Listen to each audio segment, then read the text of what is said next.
কুমিল্লার জমিনের চৌধুরী প্রথম পা রেখেছেন। কেমন লাগছে আপনাদের কাছে?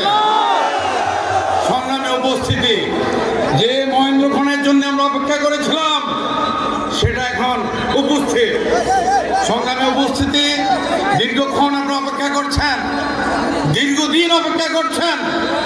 আপনারা আগে আমাকে বলছেন দীর্ঘদিন চৌধুরী আপনারা ধানের শীষে ভোট দিতে পারেন না, এটা নাকি জোটের আসন, কোনো দলের নাকি এটা ঘাঁটি। আমি বলতে চাই, গত কিছুদিন ধরে বলতে এসছি, এটা কোনো দলের ঘাঁটি নয়। এটা কার ঘাঁটি? আজকে যিনি বসে আছেন উনার সৈনিকের ঘাঁটি। এই চৌদ্দগ্রাম দেশনায়ক তারেক রহমানের সৈনিকদের ঘাঁটি।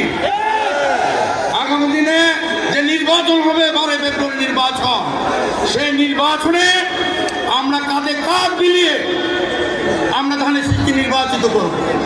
কারণ অনেক দিন পর, স্বাধীনতার পর অনেক প্রার্থী এসেছিলেন চৌদ্দগ্রামে।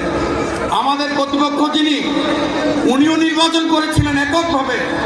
আপনারা জানেন 91 নির্বাচন, 96 নির্বাচন উনি কি করেছেন।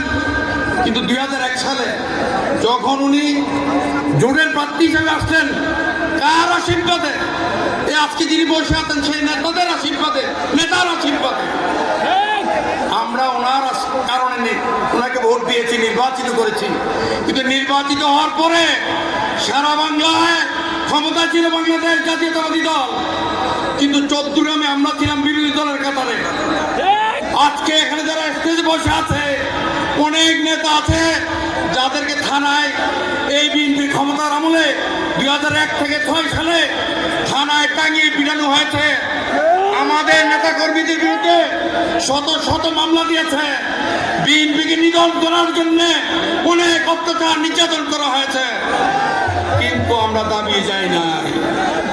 2008 সালে নির্বাচনে পরাজিত হয়েছেন, কারণ বিএনপির প্রতি অবিচার করা হয়েছিল।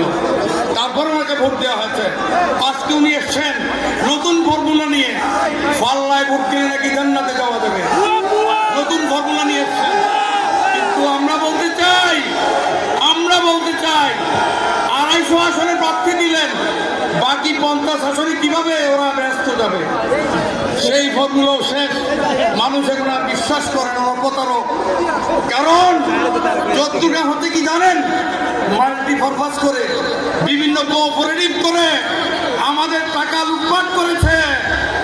আমাদের হক এখনো তাদের কাছে আছে। আমাদের টাকা শোধ না করলে মাল্টি পারপাস করে যে সমস্ত টাকা আমাদের থেকে হাতিয়ে নিয়েছে, লোভ দেখিয়ে, বেশি লোভের আশা দেখিয়ে, আমাদের হক পরিশোধ না করলে তো জান্নাতে যাওয়ার কোনো সুযোগ নেই। আছে। আমি আজকে আমার স্যারকে স্টেজে রেখে বলতে চাই, মাল্টি পারপাসের যত হোতা বাংলাদেশে আছে তার সিংহভাগ এই চৌদ্দগ্রামে।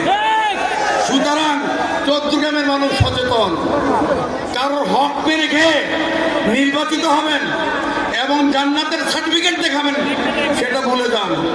ইতিমধ্যে আমি দুটো কথা বলে শেষ করতে চাই। তারা সকল পথ তাদের রুদ্ধ, কোনো পথ নাই ভোট নিয়ে তারা নির্বাচিত হবে। তারা কি করছে এখন? সন্ত্রাস করছে, যেটা তাদের অস্ত্র, যেটা তাদের আদর্শ। সন্ত্রাসী তাদের আদর্শ।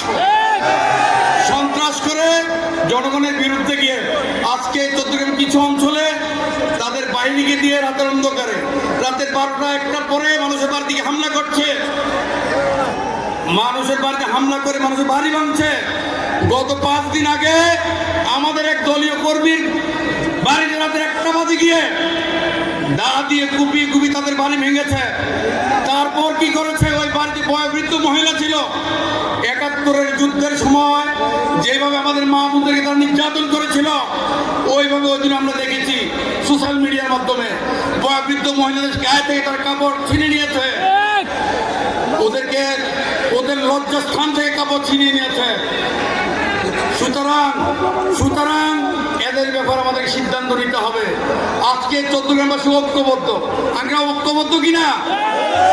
স্বাধীনতার পক্ষের শক্তি ভার্সেস স্বাধীনতার বিপক্ষের শক্তি। 47 সালেও তারা জনগণের সাথে ছিল না। 71 সালে শহীদ রাষ্ট্রপতি জিয়াউর রহমান স্বাধীনতার ঘোষণা দিয়েছিলেন। সেই ঘোষণায় সেই স্বাধীনতার অংশগ্রহণ করেছিল। 30 লক্ষ শহীদের বিনিময়ে, রক্তের বিনিময়ে স্বাধীনতা অর্জন হয়েছে। কিন্তু দেশনায়ক শহীদ রাষ্ট্রপতি জিয়া রহমান ক্ষমতায় এসে 1979 সালে তাদেরকে সুযোগ করে দিয়েছেন রাজনীতি করার। কে দিয়েছেন? তখন আওয়ামী লীগ নিষিদ্ধ ছিল। 1975 সালের 25 জানুয়ারি 1 মিনিটের সংসদ অধিবেশনের 1 মিনিটের আলোচনায় তখন আওয়ামী লীগ নিষিদ্ধ হয়ে গিয়েছিল। সে আওয়ামী লীগ রাজনীতি করার সুযোগ পেয়েছে এই সন্ত্রাসী সংগঠন, যেটা আমরা বলি একটা সংখ্যালঘুদের দল। কাদের দল? সংখ্যালঘুদের দল। সুতরাং চৌদ্দগ্রাম হচ্ছে এমন একটি উপজেলা, সারা বাংলার যত উপজেলা আছে চৌদ্দগ্রাম হচ্ছে তার প্রতিটি উপজেলা। এই চৌদ্দগ্রাম উপজেলা শিক্ষা সম্পদে একটা সমৃদ্ধশালী উপজেলা। আমাদেরকে বোকা বানানোর কোনো সুযোগ নাই। আছে? হাত তুলে দেখেন আছে নাকি? ধন্যবাদ, সবাই ভালো থাকবেন। 12 ফেব্রুয়ারি নির্বাচনে ধানের শীষে ভোট দিয়ে আজকের দিনে এখানে বসে আছেন ওনার হাতকে শক্তিশালী করবেন। আমি চৌদ্দগ্রাম নয়, শুধু আমি পুরা কুমিল্লার তরফ থেকে আজকে আমরা কৃতজ্ঞতা প্রকাশ করছি। দেশনায়ক তারেক রহমান চৌদ্দগ্রামে এসছেন। চৌদ্দগ্রামবাসী তো আমরা সবাই কৃতজ্ঞতা জানাই, আজকে উনি এসছেন চৌদ্দগ্রাম মাটিতে। ধন্যবাদ, সবাই ভালো থাকবেন। আসসালামু আলাইকুম।